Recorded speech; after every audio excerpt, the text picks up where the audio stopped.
আগে খুঁজে বের করতে হবে কেন্দ্রীয় পরমাণু কোনটা। তো আমরা অনেক সময় মনে করি যে যৌগটা মাঝে আছে সেগুলোই হয় কেন্দ্রীয় পরমাণু, কিন্তু অ্যাকচুয়ালি এই কনসেপ্টটা রং কনসেপ্ট। আমরা যদি রিয়েল কনসেপ্ট জানি যে আসলে এই ঘটনাটা কি, অক্সো অ্যাসিডের ক্ষেত্রে আমরা কিভাবে কেন্দ্রীয় পরমাণু বা অন্য যে কোনো একটা অ্যাটমের ক্ষেত্রে কিভাবে আমরা সেন্ট্রাল অ্যাটম খুঁজে বের করবো।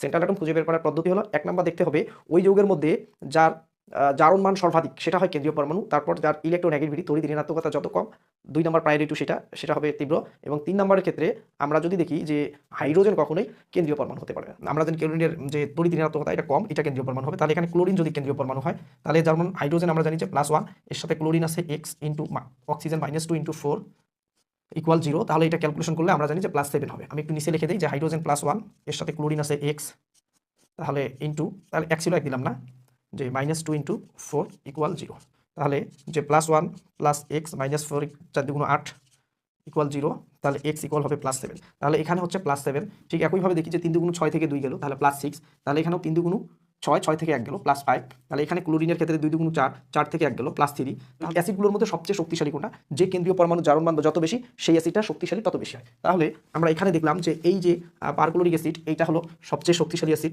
তারপরে সালফিউরিক অ্যাসিড, তারপরে নাইট্রিক অ্যাসিড, তারপরে HClO2। HClO2, তাহলে এটা আমরা 1 নম্বর উদাহরণটা আমরা বুঝলাম। যদি এরকম একটা সঠিক ক্রম অনুসারে সাজাও দেয়া থাকে তাহলে আমরা আশা করি পারবো। তো এখানে হয় +3। তো আমরা দেখি যে দ্বিতীয় ক্ষেত্রে দেখব যে কেন্দ্রীয় পরমাণু জারণ মান ছোট হলে, জারণ মান সমান হলে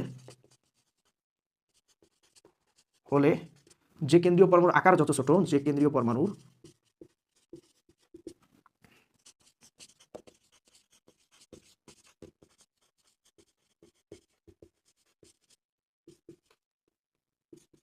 আকার যত ছোট তার তীব্রতা তত বেশি।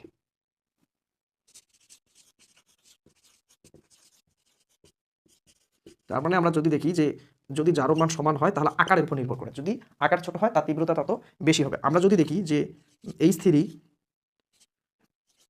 H3PO4 এবং HNO3 এই দুটার মধ্যে যদি আমরা জারণ মান বের করি তাহলে এখানে আমরা জারণ মান 4 দুগুণ 8, 8 থেকে 3 গেল, আমরা পাবো +5, তাহলে এখানেও 3 দুগুণ 6, 1 চলে যাবে +5। এই দুইটা পরমাণু যেহেতু জারণ মান সমান হয়ে গেছে, তাহলে আমরা প্রথম শর্ত হিসেবে এখানে কিন্তু আমরা কি বের করতে পারতেছি না, কোনটি তীব্র সেটা বুঝতে পারতেছি না। সেক্ষেত্রে আকার দেখতে হবে। আমরা জানি যে একই গ্রুপের উপর থেকে নিচে আসলে আকার বৃদ্ধি পায়। দুইটা কেন্দ্রীয় পরমাণু একই গ্রুপের মৌল, আমরা জানি এটা 15 গ্রুপের মৌল।